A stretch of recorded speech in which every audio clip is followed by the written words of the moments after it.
Number 18, Hellverine.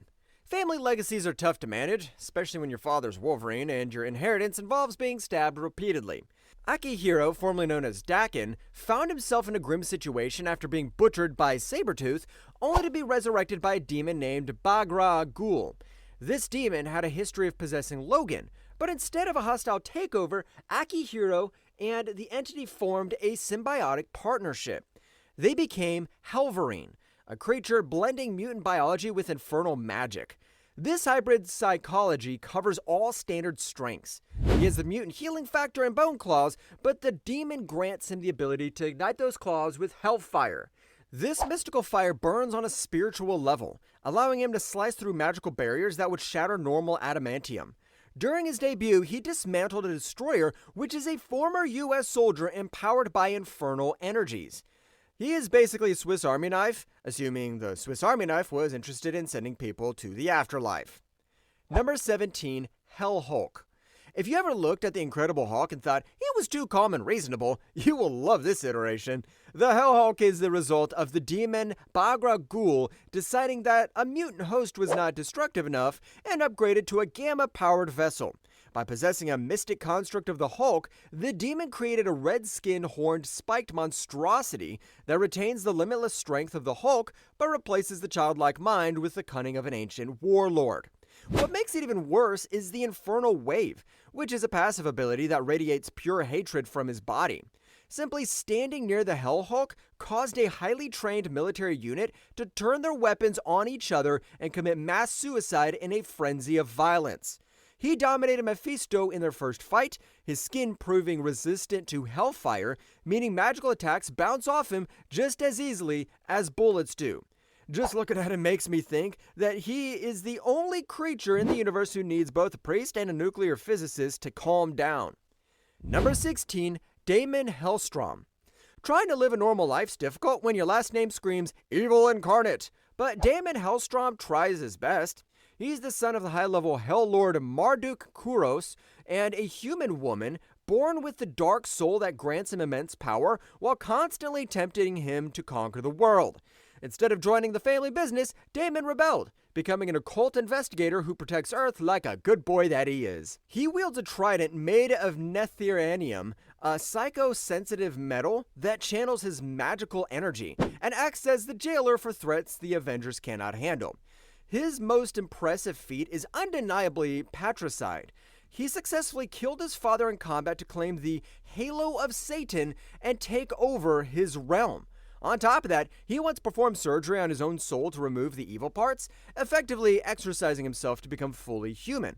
Although he had to reclaim the power later to stop a greater threat. In the end, I guess it brings a whole new level of awkwardness to Father's Day when you have literally murdered your dad for his job. Number 15, Lilith, Mother of Demons. Ancient history is full of terrifying figures, but Lilith claims to be the very first one. She presents herself as the biblical first wife of Adam, who was cast out, eventually becoming a goddess of monsters and the mother of the Lilin. For centuries, she was trapped inside the belly of a massive ancient creature called a Leviathan, which is arguably the worst Airbnb experience in history.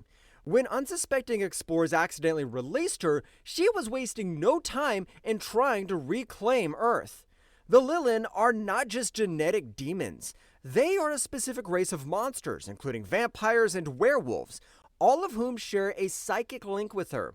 She could spawn fully grown demons from slits in her abdomen instantly, creating an army of nothing. Gross, I know. During the Siege of Darkness, she organized a massive assault that required the combined might of Ghost Rider, Blade, Morbius, and Doctor Strange to repel. She is the type of mother who brings the whole family to the fight, whether they want to be there or not. Number 14, Nightmare. Most people are afraid of what hides in the dark, but in the Marvel Universe, you should be afraid of what happens when you close your eyes. Nightmare is the ruler of the dream dimension, and has been around for longer than your relationship with your ex. While technically a fear lord, his realm functions as a purgatory for sleeping souls, earning him a spot among the Hell Lords. He feeds on psychic energy produced by terror, which means he has a vested interest in ensuring you never get a good night's sleep. In his own dimension, he is omnipotent, capable of reshaping reality and trapping your astral form forever while your physical body withers. His resume includes trapping the cosmic entity Eternity in a sleep state, which threatened the entire universe, and enslaving the Hulk by trapping him in a dream where he was weak. So yeah, for me, he's the single greatest argument for drinking immense amount of coffee to stay awake forever. Number 13, Marduk Kurios. For decades, whenever a Marvel character screamed Satan in terror, they were usually referring to this guy. Marduk Kurios is a high-level Hell Lord who embraces the classic aesthetic of red skin, horns, and a fiery pitchfork. He is the biological father of Daimon Hellstrom and Satana, ruling one of the many splinter realms of hell with an iron fist and a sophisticated attitude. Unlike the savage beasts on this list, Marduk views himself as a refined aristocrat of evil, preferring intricate plots over brutal force. His power is symbolized by the black halo, which grants him absolute authority over his specific slice of hell. He once manipulated Doctor Strange into testing Daimon Hellstrom, proving he could pull the strings of the most powerful mage on Earth without getting caught.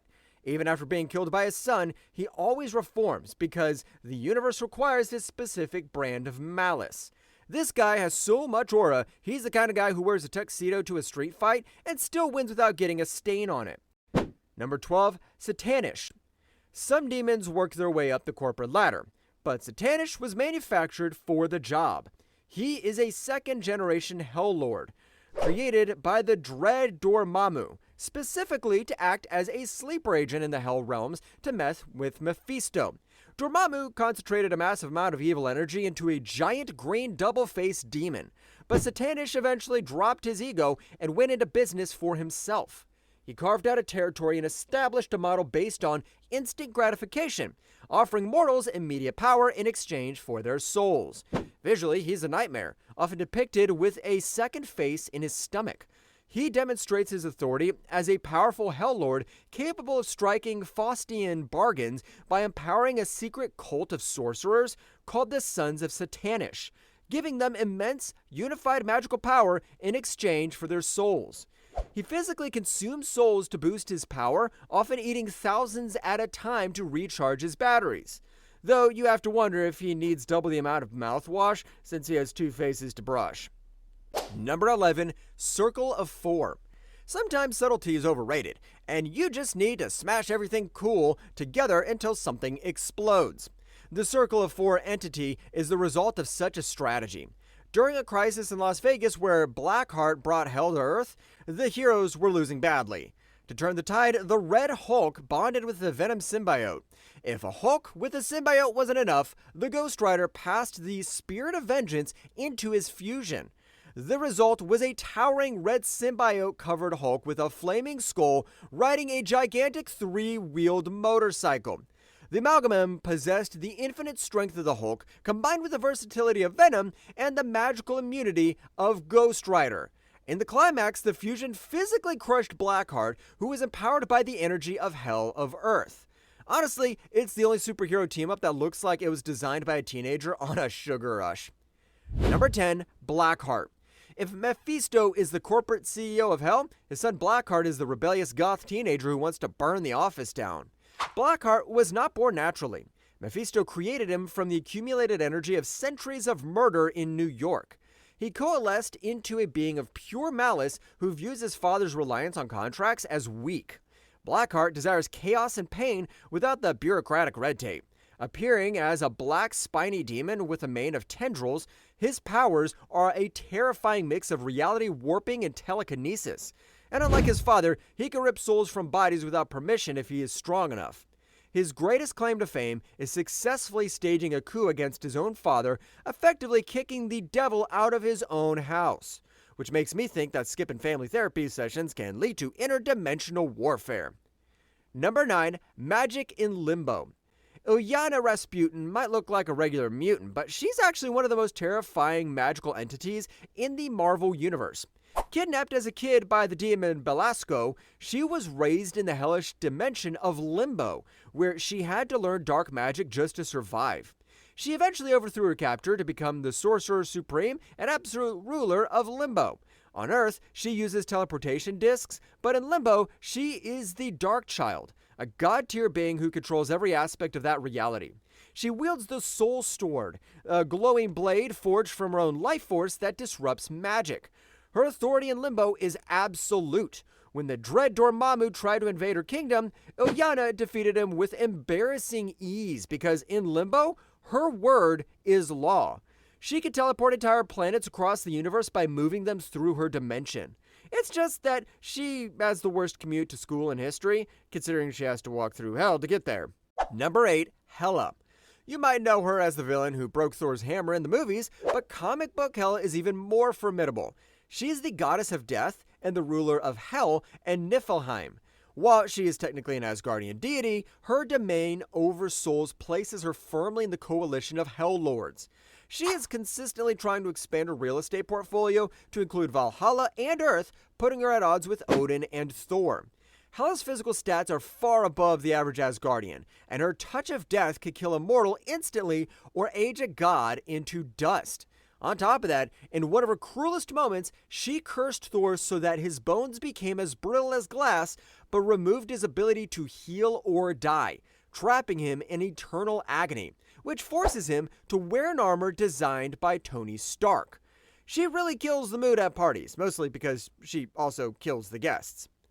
Number 7, Unbound Zarathos. Ghost Rider is often seen as a superhero, but the entity powering him, Zarathos, is a monster of biblical proportions. Zarathos is an elemental demon who existed on Earth before humanity built its first hut. He once had a massive cult of followers and rivaled Mephisto for dominance over the planet before being enslaved and bound to mortals. However, Zarathos is not just battery, he is a sentient prisoner. When the human host is knocked out, Zarathos emerges, and that is when things get apocalyptic. He is a being of pure hellfire who feels no pain. In the World War Hulk storyline, the Hulk actually retreated from battle when Zarathos began to surface, recognizing that the demon was an unkillable force of nature. If that wasn't crazy enough, Zarathos fought Mephisto in his own realm and won, ripping the devil's heart out. It's like having a nuclear reactor in your chest, except the reactor hates you and wants to drive. Number 6, King of Hell, Johnny Blaze. Johnny Blaze spent his entire life trying to escape hell, so it was a massive twist when he decided to turn around, kick the door down, and take over. In the Damnation storyline, Blaze was killed and sent to the underworld. Instead of being tortured, he manipulated the rules of the afterlife and challenged Mephisto for the throne of hell.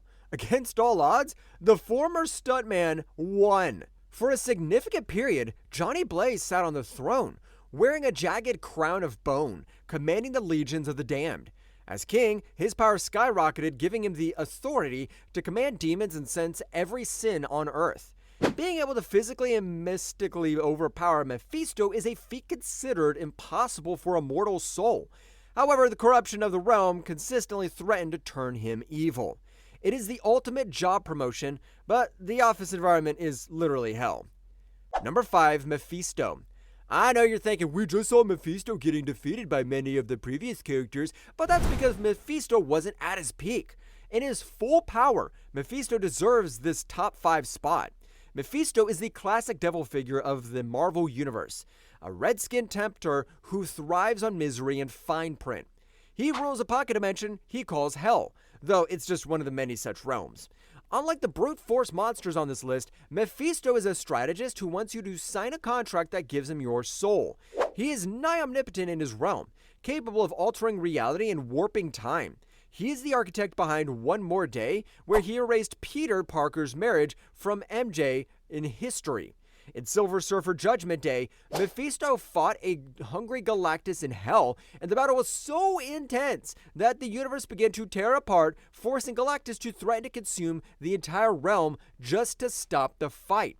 He's a grand manipulator and persistent thorn in the side of every mortal being. That's why you should always read the terms and conditions before shaking hands with a stranger. Number 4, Cosmic Ghost Rider. Imagine the Punisher, now given the powers of Ghost Rider, now give him the power cosmic of a Herald of Galactus. That is the recipe for Cosmic Ghost Rider, a version of Frank Castle from an alternate timeline who was completely lost his mind. After dying and going to hell, Frank made a deal with Mephisto, returned to a dead Earth, and was eventually imbued with cosmic power by Galactus. This created a being with the magical infinity of hell and the cosmic infinity of the power primordial. He possesses the penance stare, amplified to affect even cosmic sociopaths, and his chains of Cytorak are unbreakable. He is so insane that he once took a direct energy blast from a celestial and was reduced to a skeleton, only to regenerate moments later because death had barred him from dying.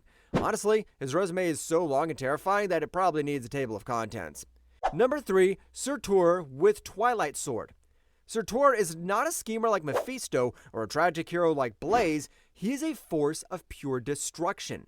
He's the Lord of Muspelheim, the realm of eternal fire, and an elemental demon older than Odin himself.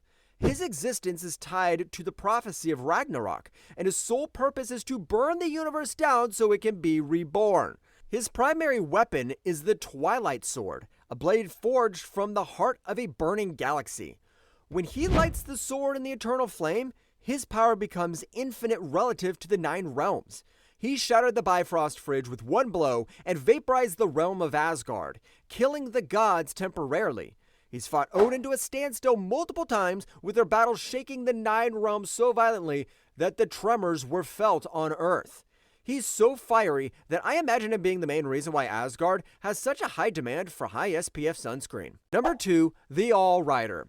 Robbie Reyes started as a street racer bonded to the spirit of his serial killer uncle, but he evolved into something infinitely more powerful.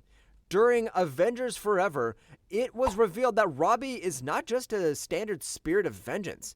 He is a unique anomaly known as the All Rider. While other Ghost Riders are engines of vengeance, Robbie is the engine of the multiverse itself. He can ride and possess absolutely anything, physical or metaphysical. He once turned a Celestial into a flaming chained vehicle to fight other Celestials. Not only that, he ignores the laws of physics completely. He once drove this car on the surface of the sun and raced fast enough to outrun the collapse of a reality. Perhaps I think his most insane feat was driving his car directly into a black hole and then driving out of it. He's the only guy who can look at a black hole and think, I bet I could drift around that. Number 1, the One Below All. This isn't a monster you fight. This is the thing that eats the concept of fighting. The One Below All is the absolute peak of horror in Marvel's cosmology, acting as the dark, destructive shadow of the One Above All, Marvel's version of God. Residing in the below place, it represents the total negation of life and is the true source of all gamma radiation. Unlike other Hell Lords who want to rule kingdoms, this entity has a simple, terrifying goal: to make all of existence hollow as a husk. At its peak, it is omnipotent regarding destruction. It successfully possessed Galactus in a future timeline to devour everything in the universe, leaving only a sentient darkness. It also killed an adult Franklin Richards, one of the strongest reality warpers ever, with a single blast. It is the ultimate landlord of hell, and unfortunately, it never loses the keys to the front door. That's it for this one. If you liked the video, hit that like button, subscribe for more, and ring the bell so you never miss a drop. Craving more stories from comics, movies, and beyond? Check out this video right here.